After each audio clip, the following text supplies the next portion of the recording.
10 bahaya syirik. Kesyirikan merupakan dosa paling berbahaya dan paling besar yang dilakukan oleh manusia.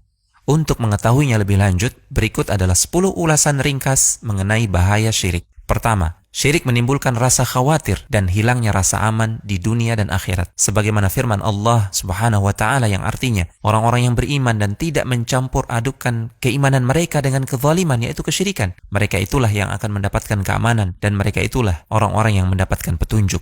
Kedua, syirik adalah penyebab seseorang tersesat di dunia dan akhirat. Allah Subhanahu wa Ta'ala berfirman yang artinya, barang siapa yang mempersekutukan Allah dengan sesuatu, maka sesungguhnya ia telah tersesat sejauh-jauhnya. Ketiga, dosa syirik akbar tidak akan diampuni oleh Allah jika pelakunya mati dan belum sempat bertaubat. Allah Subhanahu wa Ta'ala berfirman yang artinya, sesungguhnya Allah tidak akan mengampuni dosa syirik dan Dia mengampuni segala dosa selain dosa syirik bagi siapa saja yang dikehendakinya. Barang siapa yang mempersekutukan Allah, maka sungguh ia telah berbuat dosa yang besar. Keempat, jika seseorang berbuat syirik akbar, seluruh amalannya akan terhapus. Allah Subhanahu wa Ta'ala berfirman yang artinya, seandainya mereka mempersekutukan Allah, niscaya lenyaplah dari mereka amalan yang telah mereka kerjakan. Kelima, pelaku syirik akbar pantas masuk neraka dan diharamkan surga untuknya. Dari Jabir, bahwasanya Nabi SAW bersabda yang artinya, barang siapa yang mati dalam keadaan tidak berbuat syirik kepada Allah dengan sesuatu apapun, maka ia pasti akan masuk surga. Barang siapa yang mati dalam keadaan berbuat syirik kepada Allah, maka ia akan masuk ke dalam neraka. Keenam, syirik akbar membuat pelakunya kekal di dalam neraka. Allah Subhanahu wa Ta'ala berfirman yang artinya, sesungguhnya orang-orang kafir, yakni ahlul kitab dan orang-orang yang musyrik akan masuk ke neraka jahanam. Mereka kekal di dalamnya. Mereka itulah seburuk-buruk makhluk. Ketujuh, syirik adalah sejelek-jelek perbuatan zalim dan sejelek-jelek dosa. Allah Subhanahu wa Ta'ala berfirman yang artinya, dan ingatlah ketika Luqman berkata kepada putranya di waktu ia memberi pelajaran kepadanya, hai anakku, janganlah engkau mempersekutukan Allah. Sesungguhnya mempersekutukan Allah adalah benar-benar kezaliman yang besar. Kedelapan, syirik menghapuskan cahaya fitrah seorang hamba. Karena seorang hamba terlahir pertama kali di atas fitrah, yaitu di atas tauhid dan ketaatan. Allah Subhanahu wa Ta'ala berfirman, tetaplah di atas fitrah Allah yang telah menciptakan manusia menurut fitrah tersebut.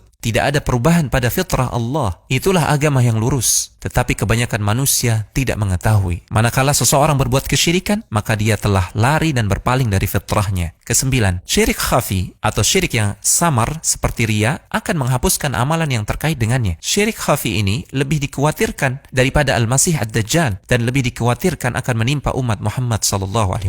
Rasulullah SAW bersabda yang artinya, maukah kamu kuberitahu tentang sesuatu yang menurutku lebih aku khawatirkan terhadap kalian daripada fitnah Al-Masih Ad-Dajjal? Para sahabat berkata, tentu saja. Beliau bersabda, syirik khafi, yaitu syirik yang tersembunyi. Manakala seseorang berdiri mengerjakan salat, dia perbagus salatnya, dia perindah salatnya karena mengetahui ada orang lain yang memperhatikannya. Kesepuluh, Allah dan Rasulnya berlepas diri dari orang-orang yang berbuat syirik. Allah Subhanahu wa Ta'ala berfirman yang artinya, dan inilah permakluman dari Allah dan Rasulnya kepada umat manusia pada hari Haji Akbar, bahwa sesungguhnya Allah dan Rasulnya berlepas diri dari orang-orang musyrikin.